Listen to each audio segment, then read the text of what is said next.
It is fight week in the comic book community. That's right. DC is finally dropping its latest event, DCKO #1, and we are super excited. Last week was DC's week. This week is DC's week too. It might just be DC's month, the way things are going. The New Look Comic Pals are here to give you a fresh look at this week in comics with Pals Previews, the show that prepares you to go to your LCS this Wednesday and to hear us talk about the reviews that we're going to do on Thursday at 8 p.m. Eastern, or well, this week on Wednesday at 8 p.m. Eastern on Pals Pulls. And these are the books that we're going to be taking a look at on Wednesday at 8 p.m.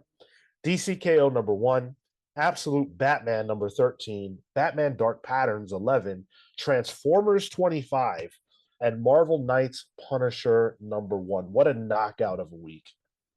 Hot damn. Those two top tier Batman books in the same week, dude. Dark Patterns. No, Absolute Batman is Catwoman. Oh, I can't choose. You got Gooner brain. I know. Hey, now. Allegedly. It's okay to let it take over you. Admit that's your a little pick, bit. That's your pick. You know what? It'll be my pick. Okay. Fucking Gooner. For me, it's KO. I had a lot of fun when we did that KO bracket challenge. And like, I'm just excited to see where this potentially really dumb, and I mean that lovingly, dumb event is going to go. I just want to see people slug it out. All right. Man, because we didn't even mention it, but Transformers 25. This is Kirkman's debut on the book with why am I Dan blanking? Mora. Daniel Mora. Dude, this is tough. I think I want to go with Absolute Batman though. I mean, like, all of these are massive books, but I'm gonna put it behind Absolute Batman. I bet you are. It's not it's not even necessarily that aspect. I'm just okay. Oh, okay, all right. That's a reach. I'm just really excited for where this book has been going. The trajectory is high, and yeah, Absolute Batman is going to be it for me. But this is going to be a great week, and honestly, I think all of these are contenders. Yeah.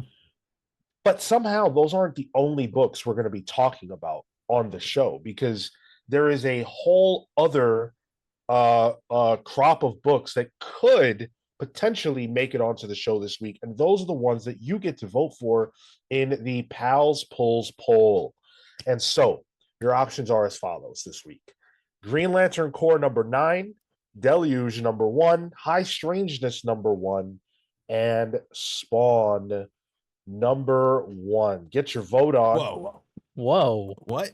There's a what #1? There's a Spawn. There is a Spawn book on this docket. You yourself, Tyler, said that if there were to be a new Spawn book, we could read it on the show. I don't see it on League of Comic Geeks though. Well, shit, maybe it got delayed, but I hope it didn't get delayed. Yeah, it looks like it did. All right, it's deep. I'll update things. You guys will know. It'll be in the poll. In any event, I might have sabotaged it from behind the scenes, for all you know. That's unfortunate. You guys have 4 great book options to choose from. Get your vote on, and make sure you tune into Pals Polls that week, Thursday, to hear the results. All right. Let's take a look at leagueofcomicgeeks.com to look at all the other books that are going to be dropping, because this is a huge week of comics. It's staggering. This is actually the week that we're getting Amazing X-Men #1. This is the Age of Revelation series, written by Jed McKay with art by Mahmoud Asrar, colors by Matt Wilson.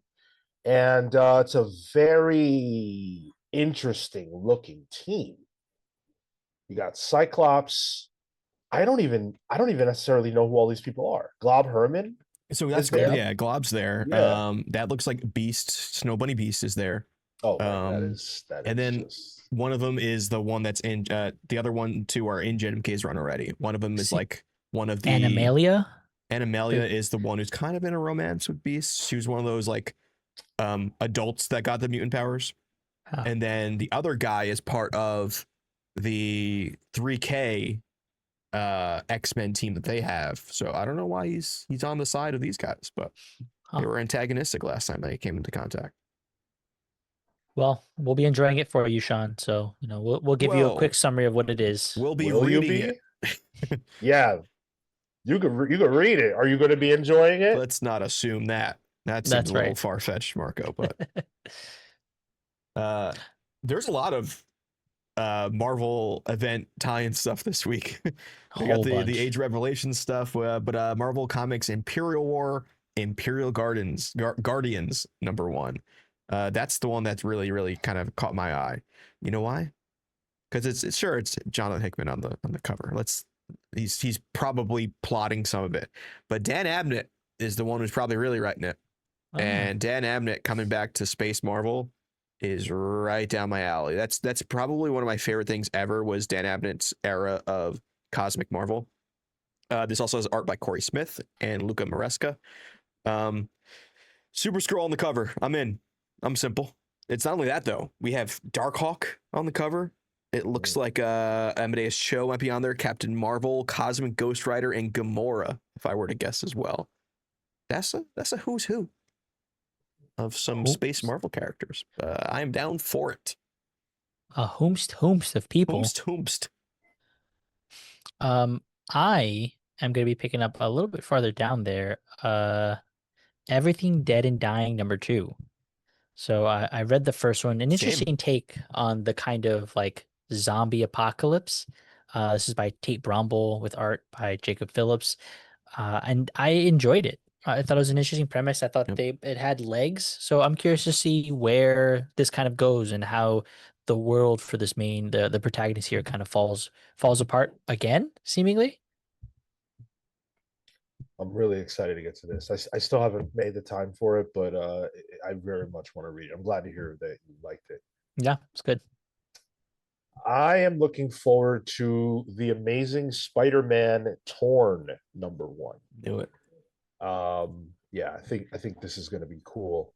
So this is JMS with Perry Perez on it on the art front, and it's JMS telling a story in the college years of Peter Parker. So JMS never really got to play in that sandbox. I mean, he did, some stuff with Gwen Stacy and the much reviled Sin's Past storyline that I actually kind of enjoy. But needless to say, I do think anytime that JMS is touching Spider-Man, that's appointment reading for me. So I'm looking forward to it, and I hope it lives up to how I think about JMS's time with the character. I don't want this to be a downer.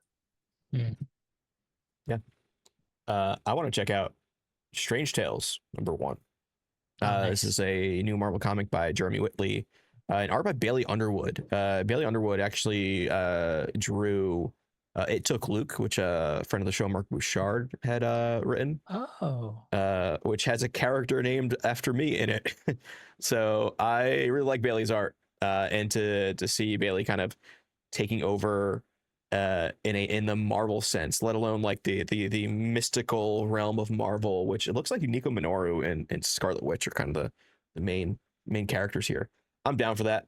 I like Cosmic Marvel. I like Mystic Marvel as well. So let's have some fun there. Speaking of some Cosmic Marvel stuff, you know what? I've been trying to give Marvel books more of a shot. So Return to Planet Hulk #1.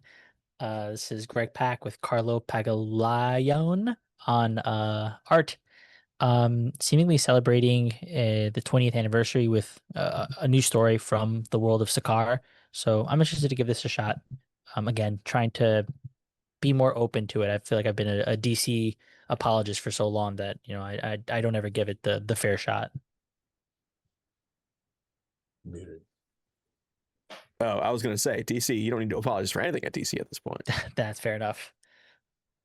Well, I may have to apologize for Spider-Man '94 #2. Yeah. Which I really, really enjoyed the script from the first issue. The Jim Toe art didn't light me on fire, especially those jump scare Peter Parker faces.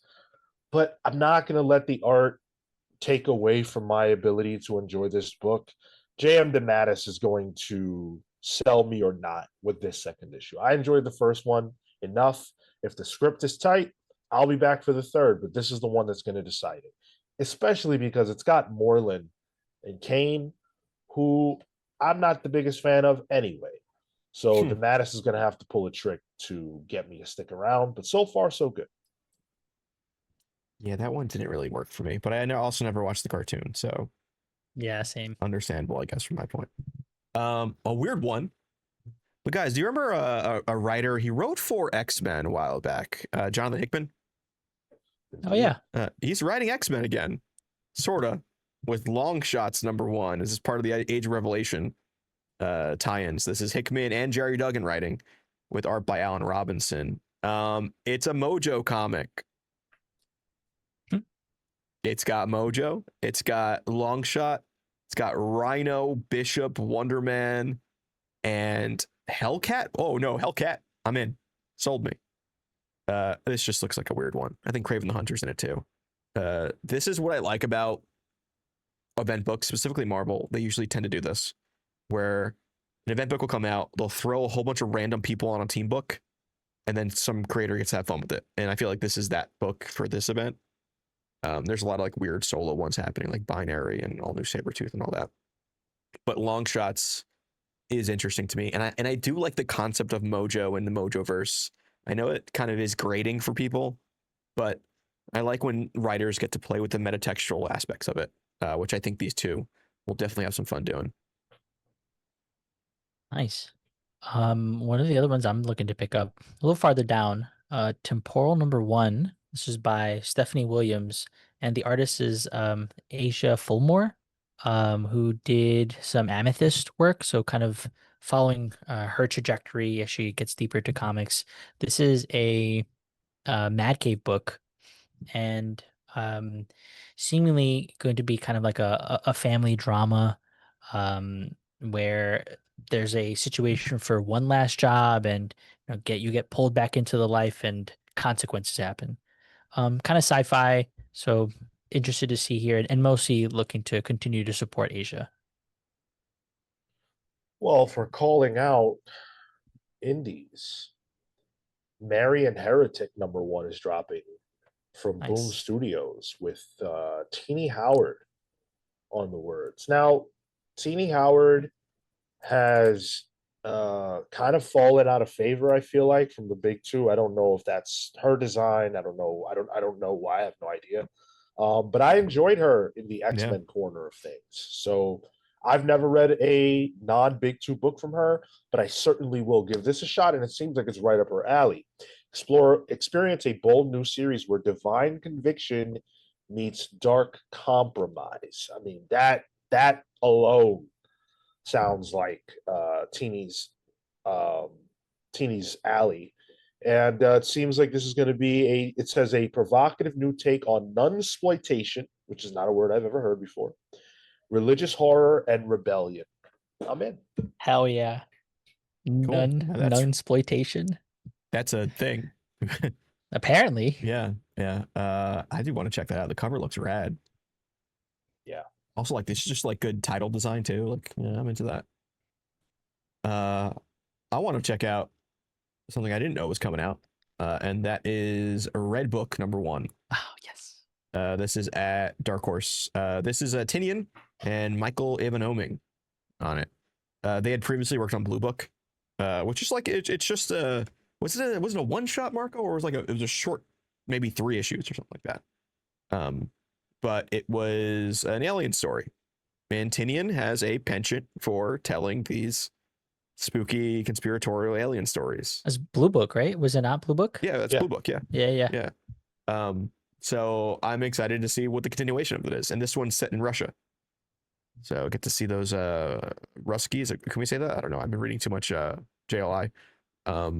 So yeah, I'm cool to see what this is like. Oming did some great work in the Powers 25 So see continue with what he can do here. Yeah, continues to put out strong work. Huge fan. I'm glad you shouted this one out.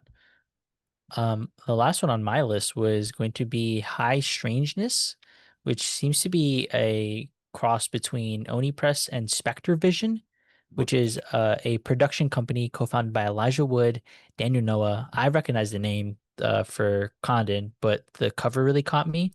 Has these like digital watercolory look to it. The Chris Kisholm is on art here, and it seems to be a set in the 1960s, late 1960s Chicago, so potentially kind of urban city, grime, a mystery story. So I'm interested to see what this is about. And that's something that you guys can vote on the poll, by the way. So if that intrigues you, then cast your vote. My last call out should surprise no one. The Sacrificers is coming back with number 16, Rick Remender, Max Fiumara, Dave McCagg. I have been looking forward to this book coming back from its hiatus for some time. And I don't know if we're headed towards the finale or where we're at. It feels like we're going into the final arc, but I don't know. Either way, I have enjoyed the ride from the word go. And I think this is one of Rick Remender's best series. So I'm loving it. I got to get caught up on that. Yeah, it's so good. So good. Oh, and just in case you were wondering, I will indeed be double dipping because this week is the week of New York Comic Con, and I will be buying Marvel DC Deadpool Batman #1, the David Nakayama variant with Magic and Poison Ivy on the cover. I'm snagging that at New York Comic Con. I am yanking that off whatever table it's on. Yep. It's a Midtown Comics one. It says Davis Writer Comics. Oh, okay. I will have to figure out where that is. Yeah. Davis, please show yourself. Well, the real Davis, please stand up. Yeah, I want that one real bad. Those are like not only like it's three things I like. I love Magic, I love Poison Ivy, and I love David Nakayama's art. He's done a lot of stuff actually for Marvel Legends, a lot of the box art for it. So it's cool to see him. Cool. You know, he's been doing covers for forever now. But yeah, this looks great. Yeah, super excited for that. Tyler, did you have any other shout outs? I thought I did, and then I forgot it. No, there was one. Let me just do a quick little scroll through here. Oh yeah, Harley Quinn X Elvira #1. It's Amanda Conner and Jimmy Palmiotti back on Harley Quinn. Oh, nice. This time crossing over with Elvira at Dynamite. That just seems like good, goofy fun. Elvira is like a character that just makes sense for her to cross over with. I don't know if you guys have any affinity towards Elvira and like those campy Elvira movies and all that. But I feel like this is going to be a lot of fun, and I had no idea this was coming. So yeah, I'm pretty excited to check this one out. Let me just make sure I can get the artist on this. I don't know if any of you have it up. But let's see here. Is it Amanda Conner on art as well? There's so many variants for this cheese. It is, yes, Amanda Conner or Juan Samu. Either way, that's right. Yeah, she's Amanda Conner's labeled as both writer and artist, so maybe some art from her. Cool. Yeah, I'm down. That should be fun. That sounds good. Well, huge week of comic books. And of course, as we said, it's New York Comic Con week. So stick around here. We're going to be having a ton of New York Comic Con stuff, including interviews, including news from the event itself. All of this in an effort to make sure that you guys have a great week in comics. So keep it locked right here to the Comics Pals. Make sure you have a great time when you go to your LCS. And don't forget to tune in to this channel on Wednesday at 8 p.m. Eastern for a special edition of Pals Pools. We'll see you then. Until then, take care, guys.